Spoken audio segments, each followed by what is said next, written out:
Rip City Mornings. And joining us now to react, prognosticate, look forward, and maybe even talk potentially about football that's going to be played in 2023. Our good friend from the I-5 corridor. He was hammering spicy marks with super producer Brendan yesterday at Reser Stadium. Tyson Alger back on the big show. Good morning, Tyson. How are you? You mean you didn't bring me on to just talk about the Mariners' winning streak? Can I say, first off, was it 6 in a row now? I believe so. We'll have to ask Jeff Smith. I think he was there in attendance yesterday to get a first person look. There's that Julio Rodriguez play. I mean, that's as good as it gets in baseball. I don't even know how to describe it. I am a theater of the minds. I am paid for my description of things. I don't even know how to describe how awesome the Julio Rodriguez play was yesterday. My best baseball friend, AJ, he and we went to Griffey's Cooperstown induction in 2016. We're both like diehard 90s Mariners fans. He texted me last night. He's like, I hate to say this, but that might be the coolest baseball play I've ever seen. And like that includes like vintage Mariners like that. Like that was just cool. It was fun. It was against Tatis, which was even better. And oops, there goes my alarm. It's time to get up for this interview. Yeah, it was. You said get up for the interview at 8:23, or did you hit the snooze? Is that a snooze? Is that a snooze? I'd prefer not to discuss. All right. It's kind of just like just in case. Got it. I've got one of those too. Yeah. So, anyways, the Mariners are winning. They're fun. Julio is cool. Let's talk doom and gloom. Yeah, it was an awesome play though. All right. So last we spoke. There were rumors. There was a lot of smoke. There was yet to be fire. There was, at the time, 9 Pac-12 schools, and in a matter of a couple of days, Arizona, even though they're going to lie and say it was Oregon and Washington, Arizona was off to the Big 12. Oregon and Washington were off to the Big 10. That started a domino effect with Arizona State and with Utah, and we are now left with 4. And again, I've been talking about it ever since, Tyson. I don't know if there is a more impactful one day or an impactful 4 hours in the college football world than we saw on Friday morning. Yeah, it was nuts. I mean, you can make an argument that, go back to last summer with whenever USC made its decision. That's ultimately what set this all in motion. But for months and months and months of like a decision's just right around the corner, or this is about to happen, for basically everything to go down within that couple hours Friday morning, it was wild. It was I can't say it was unexpected because of everything we've seen, but for a 100-year-old conference to basically self-destruct while McDonald's breakfast is still open.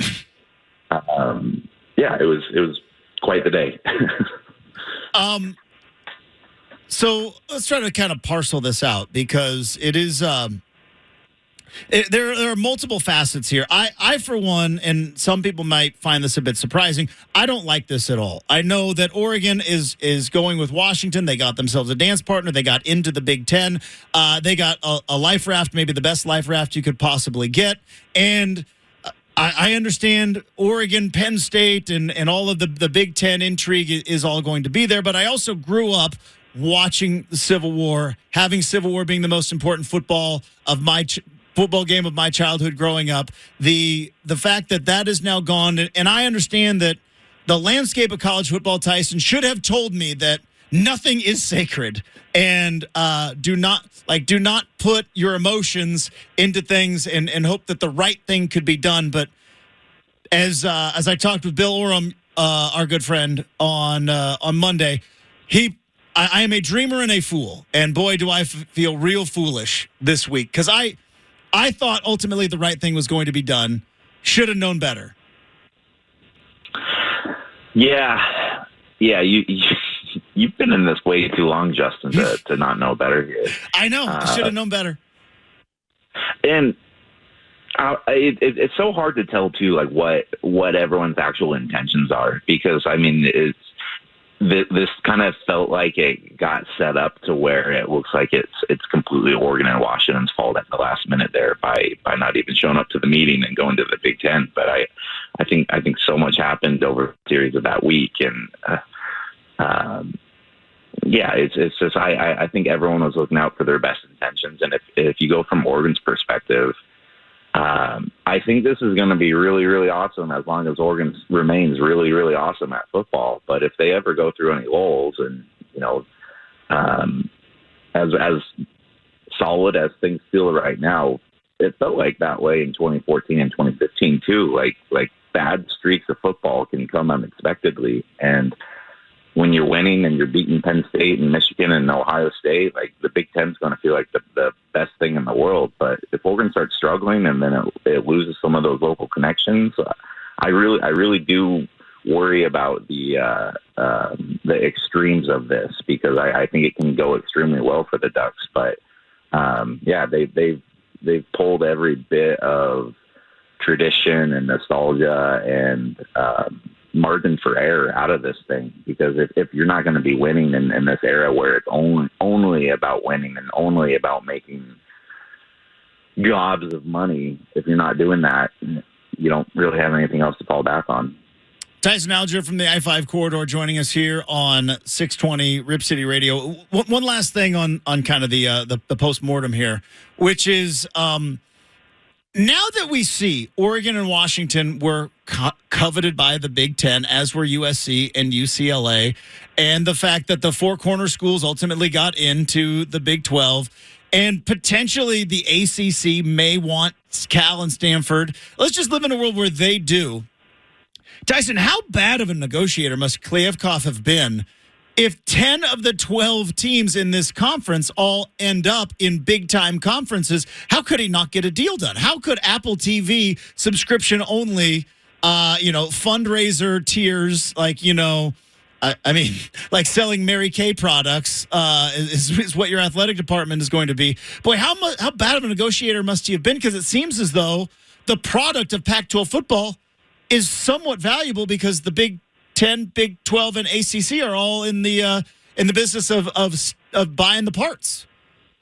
Yeah, people haven't had any issues selling these teams to somebody, and that's the concerning thing. I mean, like it's my favorite joke this last week has been like the Big Ten should add basically do the divisions of the Pac-12 versus the Big Ten, and then cap it off with the Rose Bowl at the end. It's like, yeah, like this was a really good product, and I think it's just a mixture of really, I mean, not even a mixture, it's almost entirely really poor leadership, whether it be from the Pac-12 commissioners or the Pac-12 presidents, who I really don't think understood the urgency of this situation. I think we on the West Coast get a bad rap for how we are as sports fans or how we approach things. I think we have a pretty nice perspective on life out here on the West Coast, but like they're 100% legit when they talk about how the Pac-12 presidents just is not on their radar like it is for some of these people out on the East Coast or in the Midwest. And it's amazing how all of these schools seemingly had options that were better than the Pac-12, except for a couple of schools,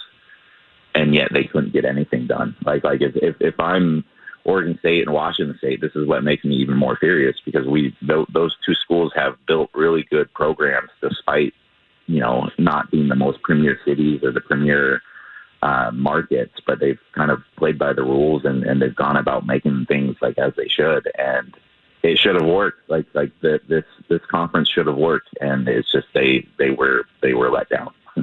Well, and here's where I'm interested in, because we have this idea of there's the power conferences, which, by the way, for you kids out there, still a relatively new concept that was kind of created in the late 90s. There were no power conferences before the BCS came along, but I don't have time to get into that rabbit hole. But we have this concept, Tyson, of like power conferences, and if you are not in one, boy, you have to do like Cincinnati did, and you have to win every game by 50 and beat Notre Dame. But like, there's going to be an expanded playoff. There is. And don't think they're just going to stop at 12. Like if they're making money at 12, they're going to go to 16. It's just if we've learned anything, like we talked about at the beginning of the segment, this money train is going to keep bad decisions coming along.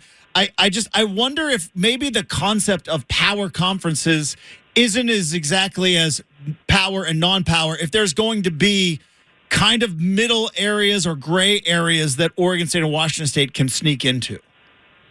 I 100% agree. I think college football is like-minded enough to at least pretend like it's going to try to include some of these teams in the postseason too. So I think if Oregon State is able to position itself in whether it's a Frankenstein Mountain West or if the Pac-12 is able to take in other schools, I think Oregon State is going to be able to position itself as kind of the best of the rest, which, fast forward 3 or 4 years from now, like that might be a very strong avenue into the college football playoff. It goes back to what I was saying with Oregon in the Big Ten. It's, like the Ducks are a premier program and they're going to be playing against premier schools and they're going to be taking some premier losses at times as well.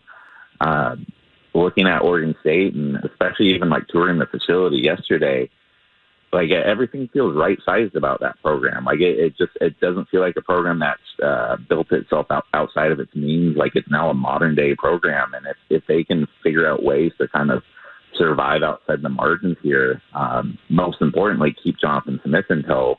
I don't think this is like the death knell for the program. I think it's the end of it being a daily discussion on on ESPN or national broadcasts. I think football will survive here. It's just going to be different. And that's the thing is there's so much recent tradition that's been thrown around. Like, college football has been changing so much outside of the overall conference landscape so often that we get so attached to things that aren't even that old. Like, things change.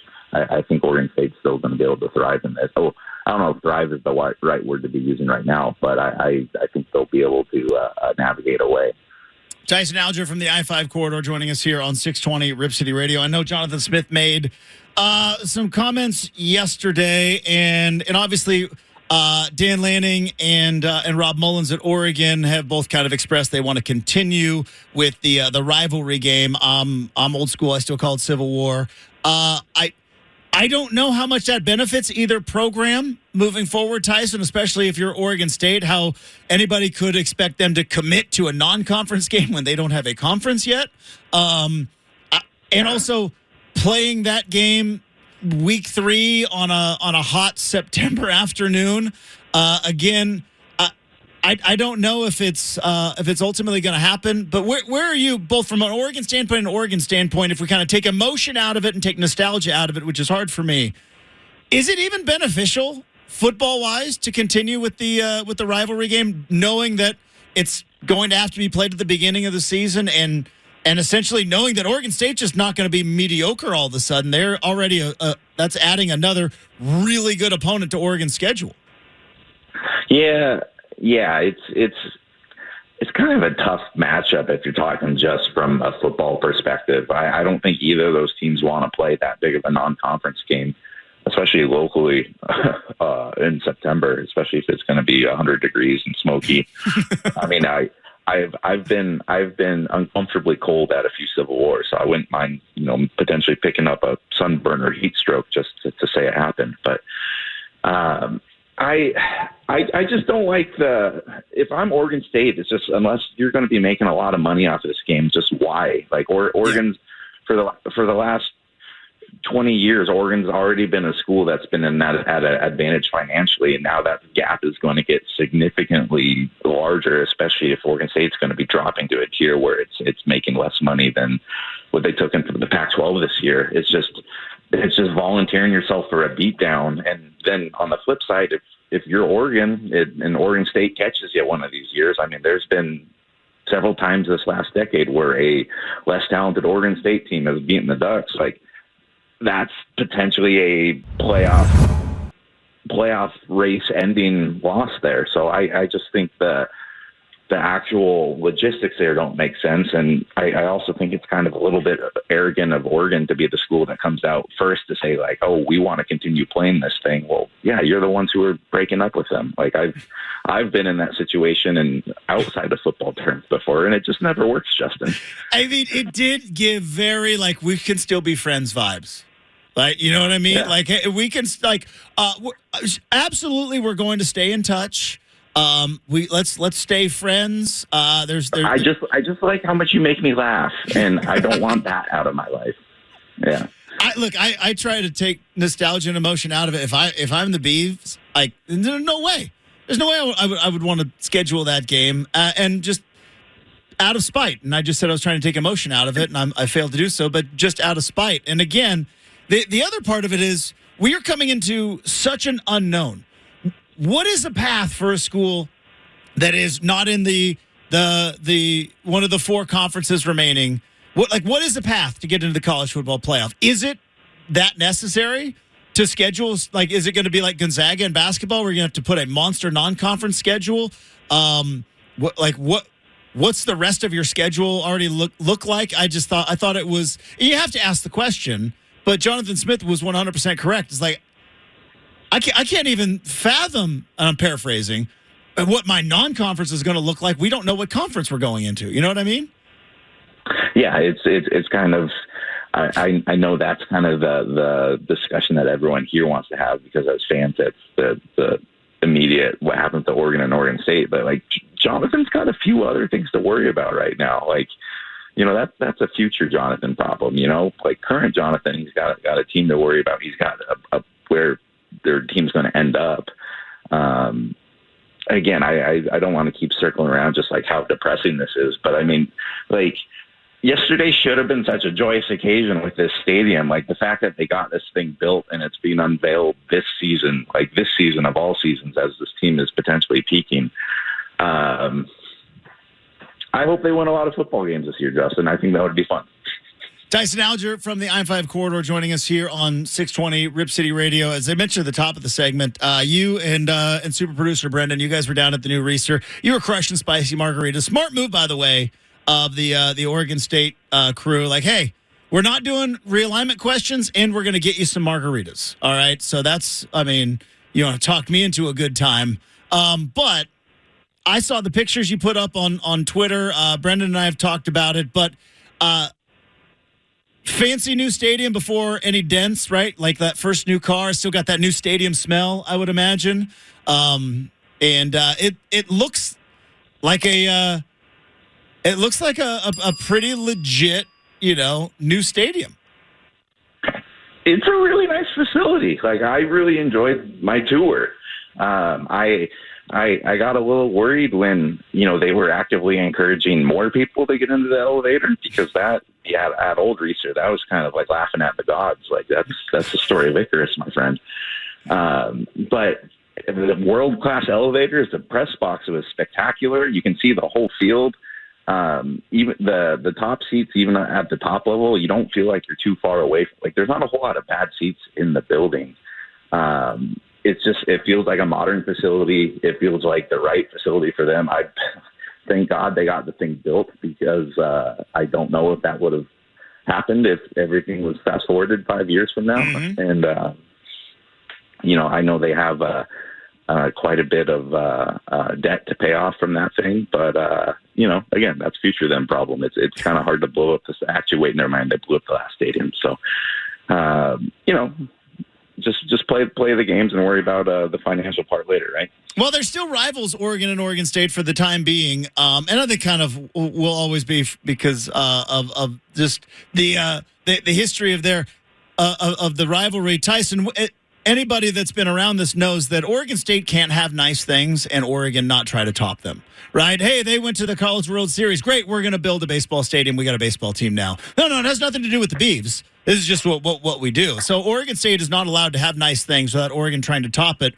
That being said, now that they've got a nice new, which side of the stadium is it, Brendan? What do you guys say?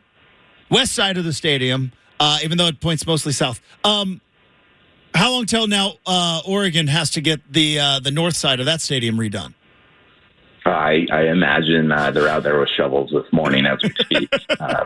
They got the corridor in their email this morning. They're taking a look at that beautiful stadium they got in Corvallis and just going, this isn't right.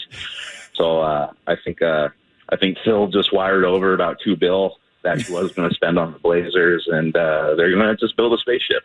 Well, all right. I said this morning, and this will be the last thing, then we'll let you go. I don't know how Oregon fans feel. I've thought it, and I've said it quietly, but now I'll say it out loud. I don't like the lopsided look of Autzen Stadium. I love Autzen Stadium. I've been to so many games there. I don't like the lopsided look of Autzen Stadium. I've never liked the lopsided look. Oregon fans pretend to like it. I don't like it. It looks weird. It looks weird, Tyson. See, I have a lot of longtime Oregon fans as subscribers, and I'm not quite sure of their actual feelings on the aesthetics of Autzen. So I'm just going to play this like down the road here. Like it's the football stadium that I know. Yes. But yeah, no, it would be. I'm trying to imagine of how it would look if it was actually evened out, because like I know you don't like it, but that's kind of such the look of that stadium now. It's definitely part of its persona and presence that it'll be weird when there's about 200 more feet of skyboxes on top of everything and suites, and because that's pretty much what the additions would be, right? Darn right. You're darn right. And hopefully, I keep hitching my wagon to the shooting star that is my successful wife. I'll be in one of those bad boys. Let's build them up. Tyson Alger, you can find him on Twitter at Tyson Alger. Subscribe to the I-5 Corridor. We got football in a couple of weeks, Tyson. I'm excited. I'm excited for actual football to be played. What a crazy week it was. Appreciate your time, and have a terrific rest of your week. Hey, thanks, Justin.